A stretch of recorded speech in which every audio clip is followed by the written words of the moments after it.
Hello, Joel. Hello, how are you? Good, good. Thanks for joining us. Great to be here. Thank you. So you're in Nebraska now?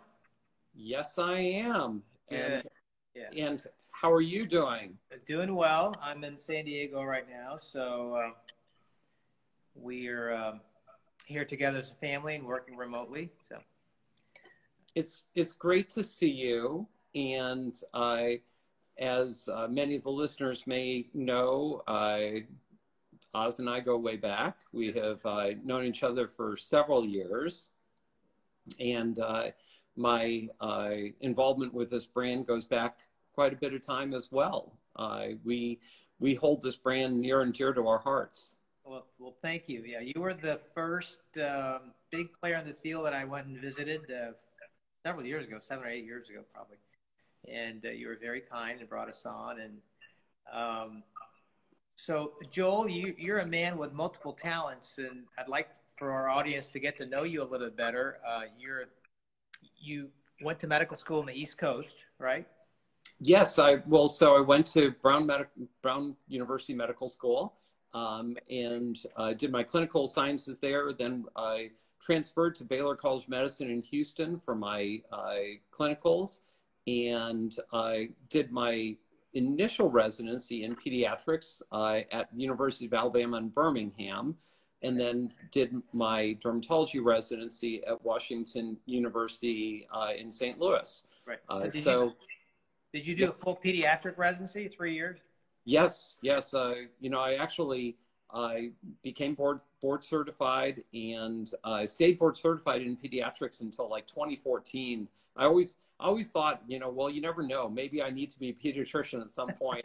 At some point I said, you know what? If I were a pediatrician, I think I'd be a pretty crummy pediatrician like 30 years after I trained, Yeah, well, that's a good perspective. We're clinically strong in pediatrics. Do you see pedi-derm cases? I do see quite a few pediatric dermatology cases. I initially started out thinking I was going to see a lot of pediatric derm, but the pediatricians do a lot of their own dermatology. You're taught a lot in pediatrics residency about viral eruptions and common skincare conditions. So I think that pediatricians, probably more than almost any other specialty, have a more than glancing appreciation of dermatology and dermatologic conditions. So it's not exactly the most common thing. Now, there are a lot of things in pediatrics that end up being referred over to dermatology, very complicated general derm and dermatologic conditions, but it's not exactly as common as you might think. Right. So after your dermatology training, how did you end up in Nebraska? Good question. So I went to WashU in St. Louis and met my wife, Nancy, who is such an amazing person. I'm extraordinarily fortunate to be married to her. And we met shortly after I came to St. Louis, and continued to want to settle in the Midwest. I was born in Columbus, Ohio myself, and we wanted to raise our family in the Midwest, if at all possible, just because it was a great place to raise kids. There were opportunities available that you might not get on the coasts. And we felt it would just be a more, more livable upbringing. So we looked around and found Omaha to be such an incredible place that we were so pleased that we had that. I had that base, and raised two kids.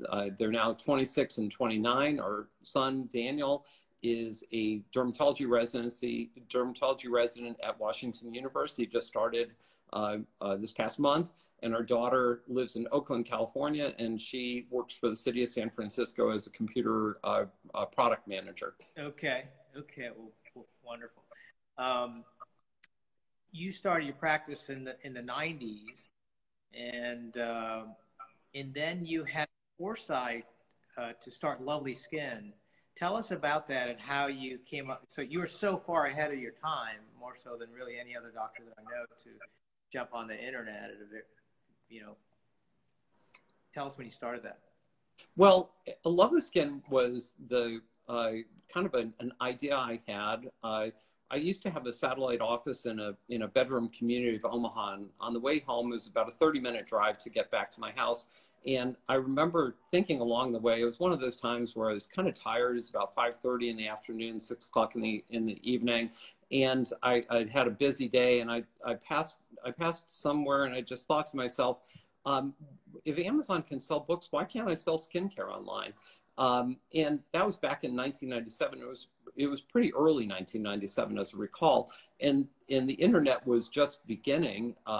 We obviously had some starts and stops with the internet at that point, but it was still fairly nascent. But Amazon was definitely well established as a bookseller online, and so I hired a couple of people to design a shopping cart for a website. We already had our website, but it was just a boring website. It was just basically, what are your hours, and labeling a few services.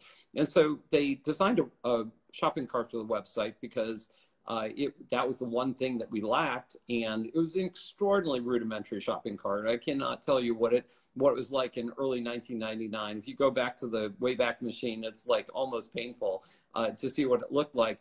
But it was able to sell products. Now, the problem was that in 1999, and really until 2002, people didn't know that we were there. There was really no easy way to let people know that we were in Omaha and ready to fulfill their orders. We got maybe about an order a week initially, and maybe we got, by 2000, we're doing 3 or 4 orders a week.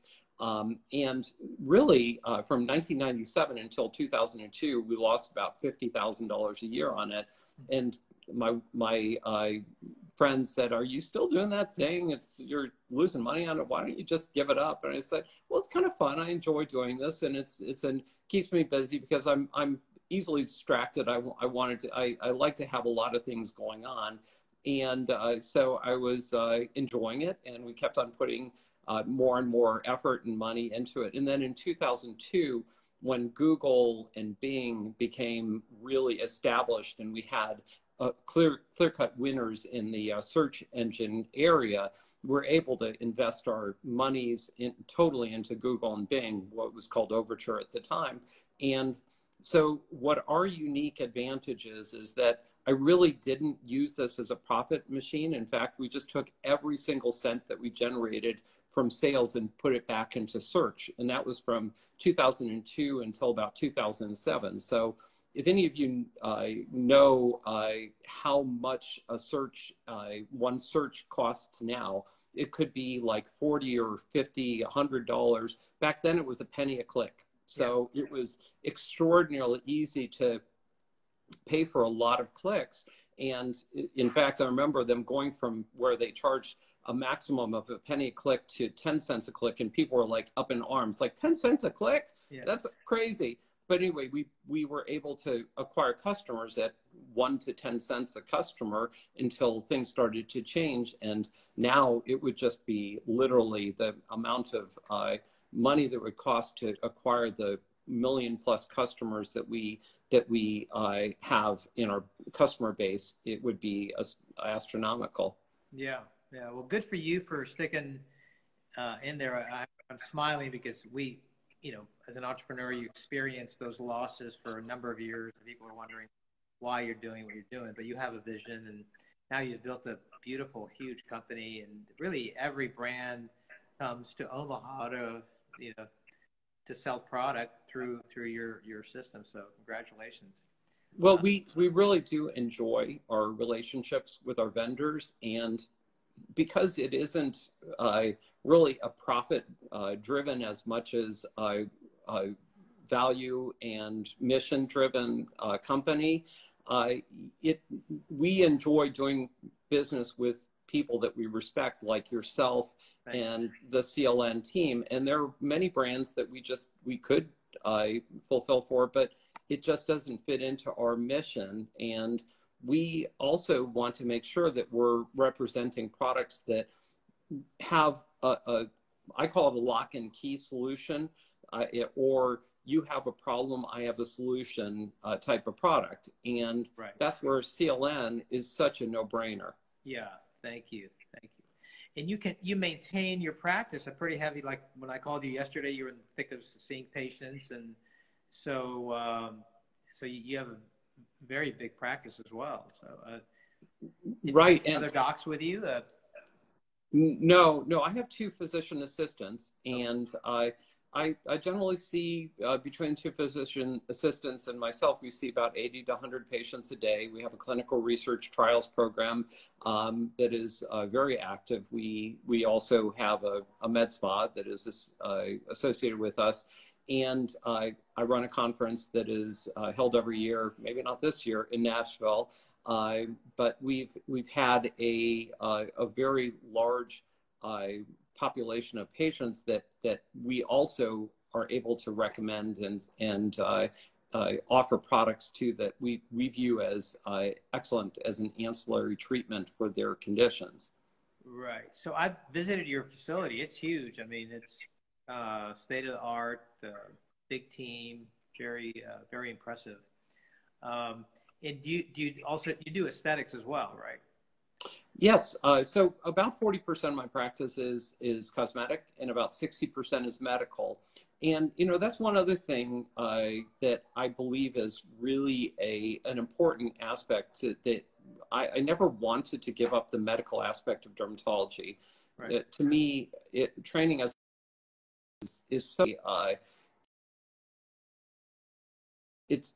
it's something that I've always looked at that as the bedrock of my ability to offer products to people that are legitimate, that I can find those that are worth bringing into their lives, and those that are just basically hocus pocus, smoke and mirrors type of skincare products.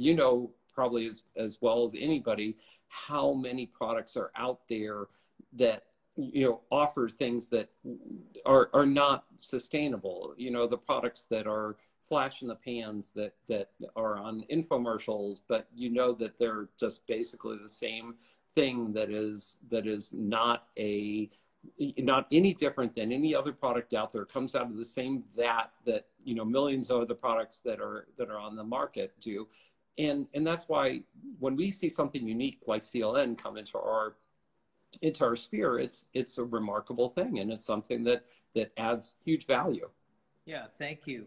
I'm a cardiologist, so I defer a lot to dermatologists like you, and I also admire all the other things that you do, the clinical research, and your ability to really put a team together. I think we may have to do 2 or 3 Instagram lives to figure out all the different things that you do. So as far as your meeting, what is the focus of your meeting? And I know you hold that every fall. Right.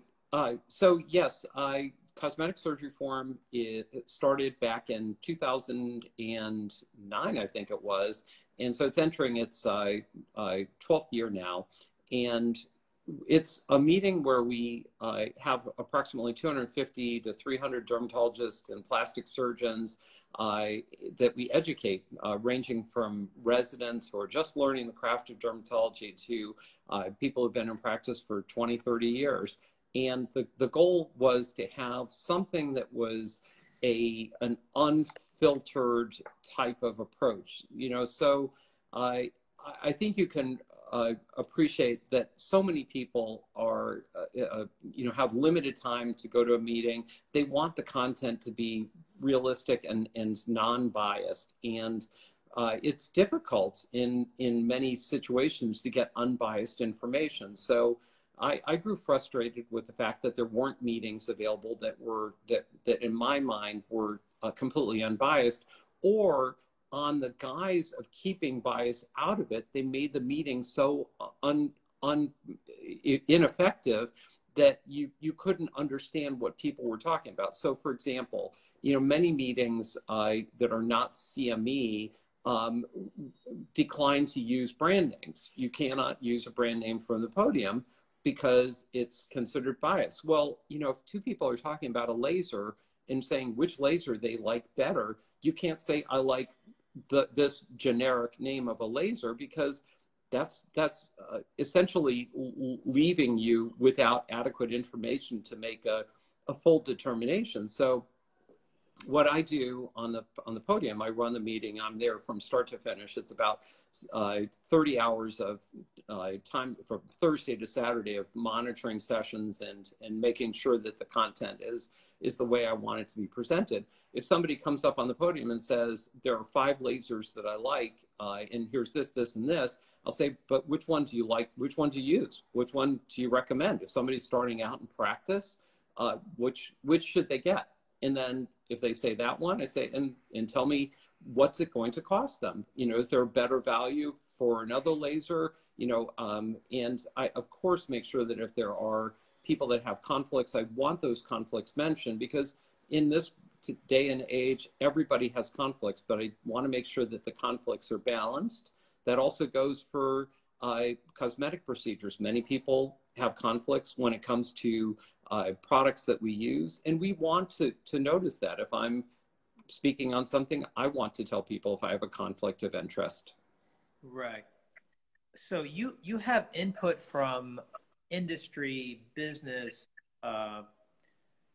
clinical practice, and then meetings. So, I mean, there are a lot of things that go through you. So let's just go rapid fire. As far as the beauty side, what are your top recommendations and products that you like for, you know, keeping young, which everybody wants now?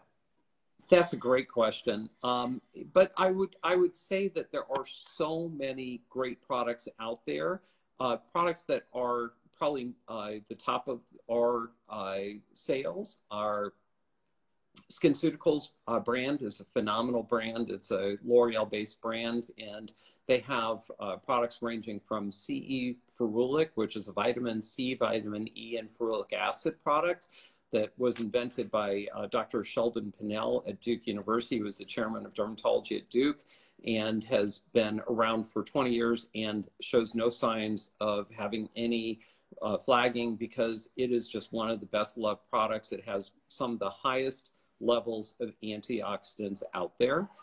Skin Medica is another brand that we are, you know, tremendously involved with and feel is a fantastic brand.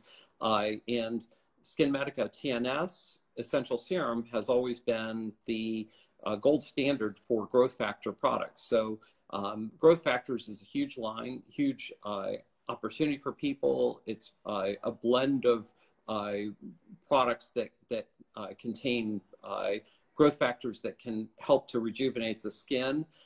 It was initially developed, interestingly enough, from transplants. They had to have something to bathe the transplanted organs as they were transporting them.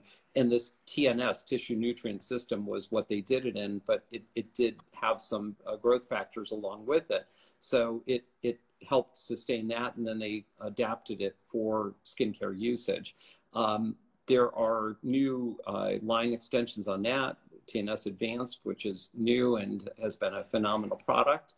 And then other things, you know, just ranging from sunscreens. We have Elta MD is a great partner to us, you know, and probably the premier sunscreen manufacturer. We have other products like Viviscal, which is a great product for hair growth, and is a shark cartilage derivative, and several other products that we use. I'm sure you're probably familiar with Revision Skincare. That's out of Dallas, I think. Aren't you in Dallas? Yeah, Dallas. Yep. Yeah. So Revision is there, as well as PCA Skin. So we have a lot of products that are great, and also makeup tools, devices. So we carry 350 brands, about 15,000 SKUs on LovelySkin. How many SKUs? 15,000. 15,000. Oh my goodness. Right. And I can tell you that every single one of those brands and SKUs has been approved by me. So I take a very active role, as you intimated, that I take a very active role in making sure that the products that we bring onto our site are not only good products, but that people like them. We do a series of reviews for our products. We encourage people to review our products. And if a review on a product is less than or equal to 3 stars, it comes across my desk. I insist on knowing if a product is getting a negative review so I can see if there's validity to it, and importantly, take that product off our site if there seems to be a trend towards that, or if there's a problem with it. And we have fortunately identified many products that there were problems, whether it was a bad lot or whether it was just a product problem like a pump that didn't work or something else. And we view that very near and dear to my heart, because to me, we want to sell only the best of products. Right. I mean, what a nice setup you have, that you can evaluate every single product that or line that you're putting out there. Fantastic. So during COVID, we can't get away from talking about it. How have you fared, and what's going on in your part of the country? You know, we did okay in many ways compared to the rest of the country. I will tell you, it wasn't easy. It was difficult. My practice went down to about 10%, 5 to 10% of its revenue overnight, because we closed down in early March. We closed on March 12th, and we were only seeing emergencies. So that was quite a difference. We have something like 45 staff that went from being very, very busy on the clinic side to essentially not having anything to do. We kept employing them because we didn't want them to be without a job, and that was helped by the fact that we did telemedicine during that time. We took about a week to set up telemedicine. We had never done telemedicine before, and within a week we were seeing 30 or 40 patients a day via telemedicine from all across the country. It was quite something. And are you back to full speed now? We are back full speed, and then some. So we opened back up partially in mid-May, right, according to the guidelines that exist in Nebraska. And we opened pretty much fully, including our spa, on June 4th, I think it was. And so we now have this remarkable flood of people who were backlogged that couldn't get appointments and couldn't come in. And we're working pretty hard to get through that. Get through them. Okay. Yeah. Yeah.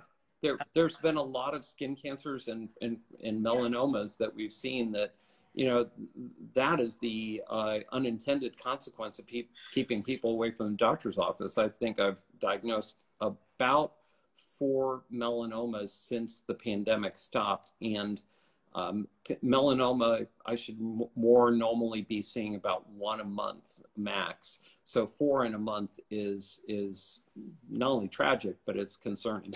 Right.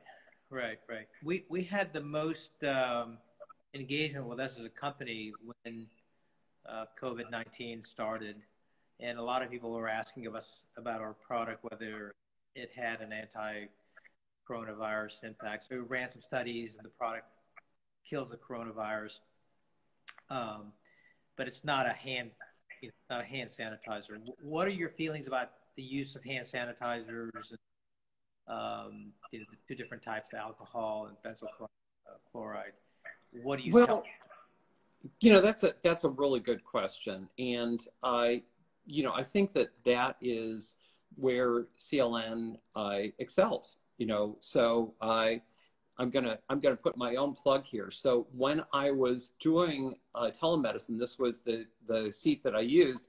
And I always kept the CLN handy, because what I wanted to do was to explain to people the importance of having a bleach-based shampoo, and in having that opportunity to effectively treat skincare conditions with something that was more suitable than soap and water in certain cases. Now, I love soap and water just as much as everybody else, but I don't know that it has the strength of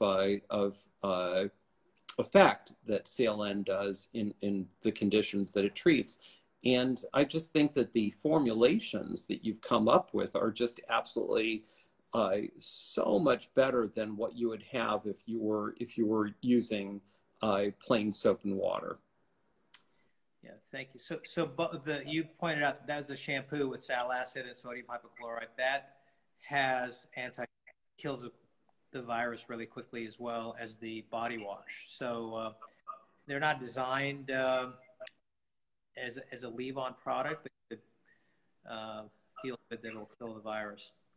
But keep in mind the problem that I see with a lot of people that were in the healthcare profession was that they were protecting everything but their scalp.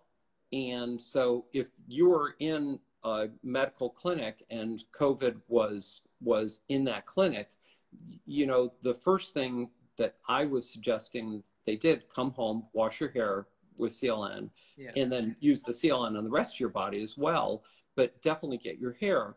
And that's, you know, I know there are awesome SKUs in the line, but I think it's also remarkable that there's something for hair, because we have so many conditions that people have, for example, severe folliculitis and other skin infections, that the average hair care product is intended to make your hair look good, maybe retain your color, maybe make it look, you know, bouncy. None of those are like, and clean your scalp in a meaningful, effective way, and make sure that if you, God forbid, have some germ on your head or your hair, that it's taken care of. So, you know, that's one thing that is absolutely remarkable about this product. Yeah, thank you. So we have the shampoo that you just picked up has salicylic acid, sodium hypochlorite, and glycerin. And we added a new product to our line, the hand wash, just recently in the last week or so, that has sodium hypochlorite and glycerin. So it's designed for more frequent hand washing. It's a little creamier, and it was just introduced. I'm sure we'll send you some for your clinic to give it a try. And there's also a question about that. I'm excited to try it out. I have to say that, you know, this is one of my favorite lines. And we also recommend the body wash for so many of our patients in the clinic. And also the facial wash is excellent. So we really do have a great utility for this product. Yeah, fantastic. So let's kind of move around. You've built an amazing company, and I've been involved with a lot of different businesses and running things. And so what is the secret that you're able to carry on so many different activities as one person? But you also have a big team, so there must be a lot of delegation and trust too, which, you know, honestly, a lot of doctors are not very good at. So it'd be just, you know, tell me a couple of things that may help somebody else who's going, how's this guy juggling all this? Well, the real story of how I do it is that I carry on my entire medical practice from something like 8 o'clock in the morning until 5 o'clock, 5:30, and then from 5:30 until about midnight, I take care of LovelySkin business. And you know, sometimes it's a little less, and sometimes during the day I can take care of LovelySkin issues. And on Fridays, I've taken off practice to work on LovelySkin. So we'll have meetings pretty much on Friday and take care of things. On Tuesdays, we have meetings as well during lunchtime. But, you know, it's a full-time job. I like to tell people I have 2 full-time jobs. Right. And so if I go on vacation, we just do LovelySkin business. So I have 1 during vacations, and that's fine. But one of the nice things about doing this in internet-based business is that most of it can be done online. We obviously love having vendors out. And so, for example, when you came out and we had the opportunity to go to dinner and talk about strategy and get to meet and know each other, right. It was a huge thing for us to be able to meet you and understand your passion. And of course, the passion of Dr. Cockrell, who helped with the brand and is a friend of mine as well. You know, so, you know, I think there's just a tremendous opportunity to kind of have the synergies of a medical practice and the website, and be able to use it as my opportunity to help people out and find solutions for their particular issues. Yeah. Well, you make it sound easy, but it's certainly a lot of hours, but also very well organized from top to bottom. So, kudos to you. And really, if it weren't fun, I wouldn't do it. I enjoy doing this. We were interviewing somebody the other day for a position, and she asked me, what is the most important thing, that you can think of for, my level of success at this job once I joined. And I said, really, it's just, I want you to have fun. I want you to have a good time coming here. I want you to walk in the building and enjoy what you do, because I have to tell you that my staff that comes in, they enjoy working with us, and it's kind of this work from home thing is kind of a sadness for so many of my employees, because they really like each other. They have a great time being together. They feel like the day goes past quickly, and it just makes it all the better. If we weren't having fun, I don't think we would do it. Right. Fantastic. Well, Joel, thank you so much for coming on. I think we could have another, a few Instagrams on other aspects of your practice, including the research we really didn't go over. But I really appreciate your time and the positive energy that you create around your office, around us, and the brand. So keep up the good work. And I hope you do hold your meeting. I think that's the future, those remote meetings. I know you want to be in a meeting setting, but I'd encourage you. Right. I think so. And let me ask one question back at you. How have you done during the pandemic? We, fortunately for us, we had a very good online business, and we just accelerated a lot of the things that we were doing. So we as a company have actually done well, because we've got a small team and more remote. And then we've had a ton more interaction with a dermatologist. So for us, it's been good. And we started doing Instagram Lives, talking to more dermatologists. They have more time to engage with us. We ran the studies. So for us, it's been really positive. And then we've been able to keep the family together. It almost feels like the old country, where everybody's in, one house. And so we're eating together more and entertaining more and walking more. So for us, it's been a time to really appreciate what we have. And, because we could have been in a situation where everything shut down and you had to have layoffs, which we didn't really have to do that. So we've been very, very fortunate to have had the kind of business that we've had. Plus our products now are making a huge impact on patients who have compromised skin, eczema. Hand eczema to me is like one of the big things we've made a big impact on, and folliculitis and all these other things. But I think we've had more human interaction, although it's been remote. But now Sherry, also your wife Sherry, works with the company too, doesn't she? Yeah, she's actually our secret weapon. She's actually a clinical trialist by nature. She designed the studies, and then she's so good and organized in everything she does. So she's taken on more and more of that, and she's really the shining light behind where she keeps everybody going and happy. So very involved.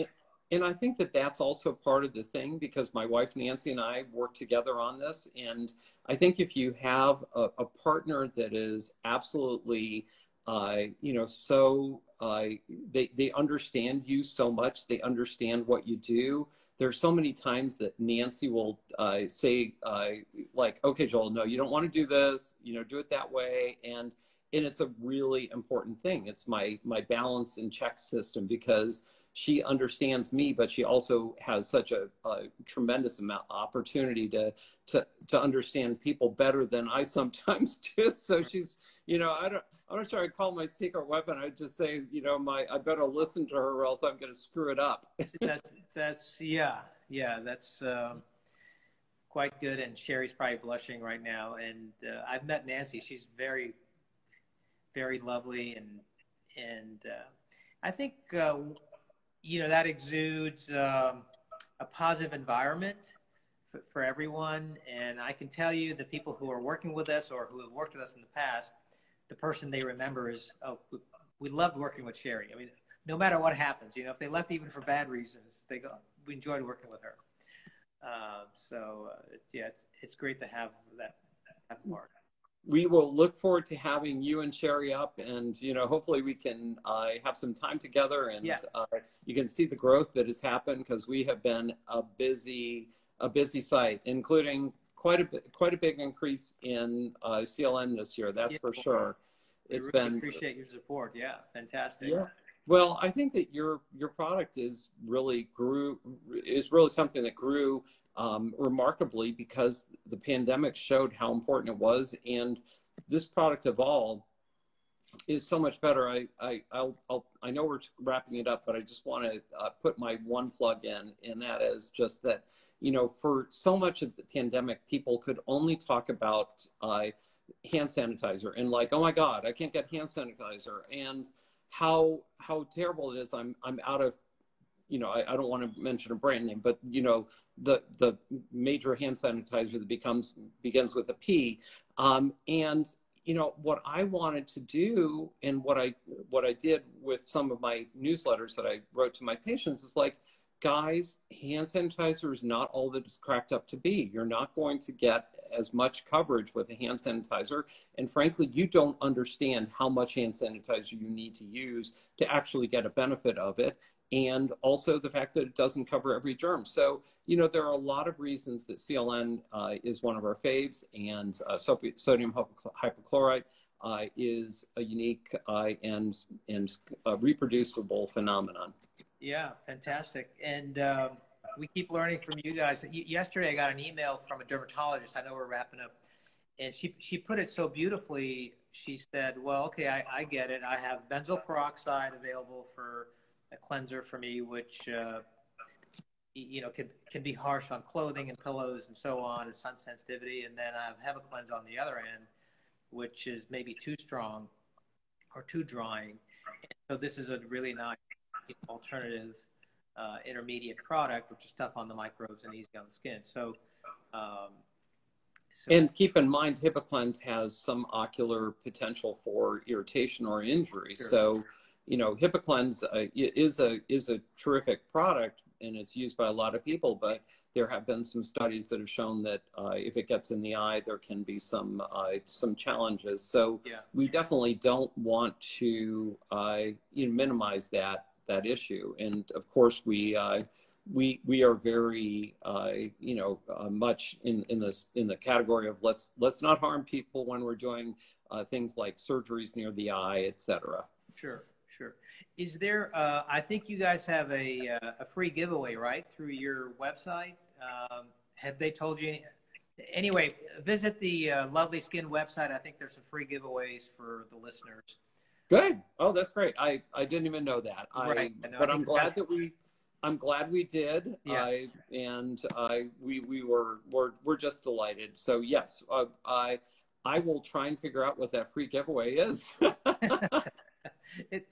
I think if you want to learn anything, just go to LovelySkin website and LovelySkin.com, and and if you have any questions, you can write to customercare@lovelyskin.com. So customercare@lovelyskin.com, and we would love to hear from you. Thank you.